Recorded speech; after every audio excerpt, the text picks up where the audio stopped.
Hello everyone, मैं निवेदिता आज आपके सामने अपना यूट्यूब लेक्चर प्रेजेंट कर रही हूँ।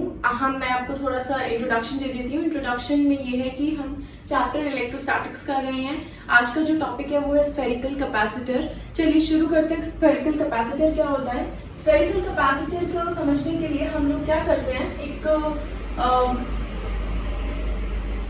स्फेयर ले लेते हैं। ये स्फेयर एक होलो स्फेयर है, ठीक है, एंड इसके ऊपर मैंने कोई चार्ज दिया है। उसके ऊपर जो चार्ज है वो कितना है, प्लस क्यू चार्ज है, ठीक है। टोटल चार्ज सरफेस पे कितना है, प्लस क्यू चार्ज है। अब चलिए मैं एक और स्फेयर के अंदर इस वाले स्फेयर को रख देती हूँ। ये एक बड़े वाला स्फेयर है, इसके अंदर मैंने क्या रख दिया, इस वाले स्फेयर को रख दिया, और बाहर वाले सरफेस को क्या कर दिया, अर्थ कर दिया। क्या कर दिया, अर्थ। मैं आपको एक चीज बताना चाहती हूँ। अगर मैं किसी भी चीज को सरफेस को अर्थ कर देती हूँ, किसी भी जगह को अर्थ कर देती हूँ, तो वहां पर पोटेंशियल कितना होता है, जीरो। मतलब वहां पर कोई भी इलेक्ट्रोस्टैटिक रिपल्शन नहीं है। अब वहां पर क्या होगा, इन्फिनिटी से कोई भी चार्ज पार्टिकल आप लाके रखते हो तो आपको कोई भी वर्क डन नहीं करना पड़ेगा, ठीक है। तो यहाँ पर हमारा पोटेंशियल कितना हो जाएगा, जीरो। देखिए बाहर वाला जो सरफेस है इसको मैंने अर्थ कर दिया, यानी यहाँ पर जो पोटेंशियल होगा बाहर वाले जो सरफेस बी है, वी भी कितना हो जाएगा, जीरो। इस चीज को याद रखना कि किसी भी चीज को अगर मैं अर्थ कर देती हूँ तो वहां पर पोटेंशियल कितना हो जाता है, जीरो। अंदर चार्ज कितना है, क्यू, एंड कुछ चार्ज इस वाले सरफेस पे भी डेवलप हो जाएगा, यहाँ वाले सरफेस पे, ड्यू टू क्यू चार्ज, ठीक है। चलिए आगे देखते हैं। आगे हमारे पास क्या आता है कि वी बी इस पॉइंट पर जीरो होगा, यानी इन दोनों चार्जेस की वजह से बाहर जो पोटेंशियल आएगा वो क्या होगा, जीरो। तो आपको कुछ याद होगा कि अगर मैं ये स्फेयर लेती हूँ, ये जो कंसेंट्रिक स्फेयर है, इसकी वजह से किसी पॉइंट पर पोटेंशियल निकालना है, तो हम कैसे निकालते हैं,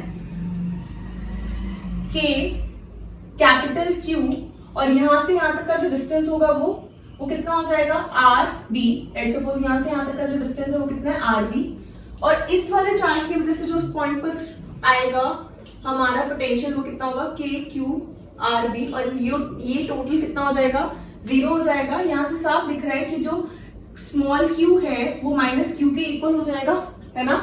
यानी ये वाला जो क्यू है ये किसके इक्वल हो जाएगा, माइनस क्यू। यानी अंदर जो चार्ज इंड्यूस होगा उसकी वैल्यू कितनी हो जाएगी, माइनस क्यू वैल्यू हो जाएगी, ठीक है। अब आप खुद देख लीजिए कि बाहर वाले सरफेस पे कोई भी चार्ज नहीं है, इसके अंदर वाले सरफेस पे भी कोई भी चार्ज नहीं है। तो अगर ये वाला आपसे अगर मैं आपसे पूछूं कि इस वाले रीजन में इलेक्ट्रिक फील्ड कितना होगा, तो electric field inside a is zero. इस पूरे रीजन में कोई भी इलेक्ट्रिक फील्ड नहीं होगा। अगर मैं आपसे पूछूं इलेक्ट्रिक फील्ड आउटसाइड बी, वो भी कितना हो जाएगा, जीरो। क्योंकि अगर यहाँ पर मैं गॉसियन सरफेस ड्रॉ करती हूँ, उससे जो नेट चार्ज यहाँ पर कैलकुलेट करती हूँ, तो net charge Q minus capital Q, और टोटल कितना हो जाएगा, जीरो। यहाँ पर इस पूरे बाहर वाले सरफेस के अंदर जो नेट चार्ज इंक्लूड होगा वो भी जीरो हो जाएगा। तो यानी बाहर भी, यानी इस पॉइंट पर जो बाहर वाले सरफेस पे जो टोटल इलेक्ट्रिक फील्ड आउटसाइड आएगा वो भी क्या हो जाएगा, जीरो। तो आपको साफ दिख रहा है इस रीजन में कोई इलेक्ट्रिक फील्ड नहीं है, बाहर वाले रीजन में भी कोई इलेक्ट्रिक फील्ड नहीं है। इलेक्ट्रिक फील्ड कौन से रीजन में होगा, सिर्फ और सिर्फ इस पर्टिकुलर रीजन में, ठीक है। और ये जो माइनस क्यू चार्ज है ये यहाँ पर ऐसे डिस्ट्रीब्यूट हो गए अंदर की तरफ, ठीक है। अब हमारा ये जो पूरा कंस्ट्रक्शन है कैपेसिटर की तरह हो गया कि मतलब इलेक्ट्रिक फील्ड यानी इलेक्ट्रिकल एनर्जी सिर्फ और सिर्फ इस रीजन में, बाहर कहीं भी फ्लो नहीं कर रही, ठीक है। तो अब मुझे इस पूरे रीजन के क्या निकालने, कैपेसिटेंस निकालने। क्या निकालनी है, कैपेसिटेंस। तो देखिए कैपेसिटेंस क्या होता है, मेरे पास फॉर्मूला क्या होता है कैपेसिटेंस का, Q is equal to CV।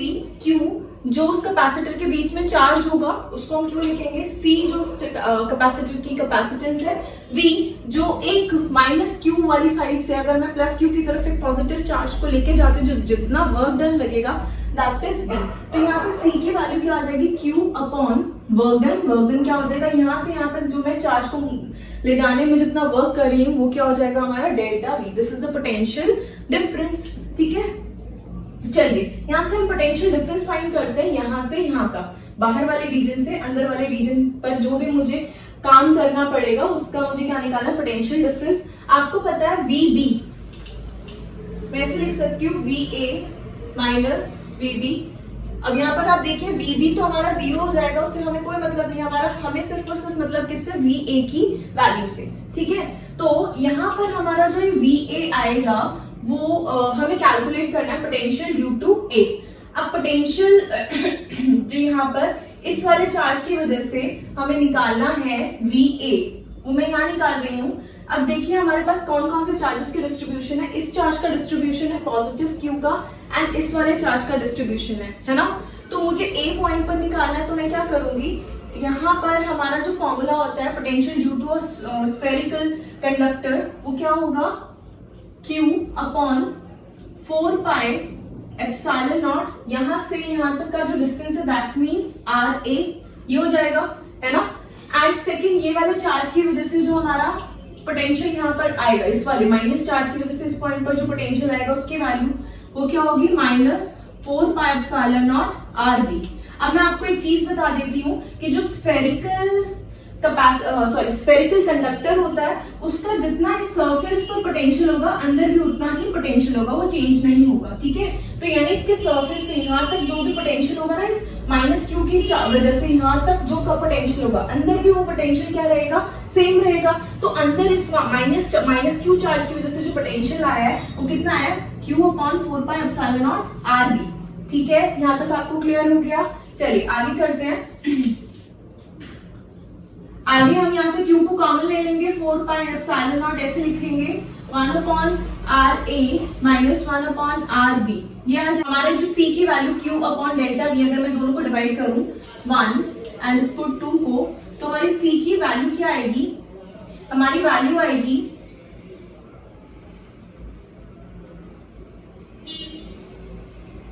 4 pi epsilon not RB RA, ये दोनों मल्टीप्लाई में हो जाएंगे और ये आ जाएगा RB minus RA। I hope आपको एक एक्सप्रेशन क्लियर हो जाएगा। ये जो कैपेसिटेंस की वैल्यू आई है, ये इसके अंदर चार्ज स्टोर करने की एक तरीके से कैपेसिटी बताते हैं, कितना इसके अंदर चार्ज स्टोर हो सकता है, ठीक है। आई होप आपको आज की वीडियो समझ में आई होगी।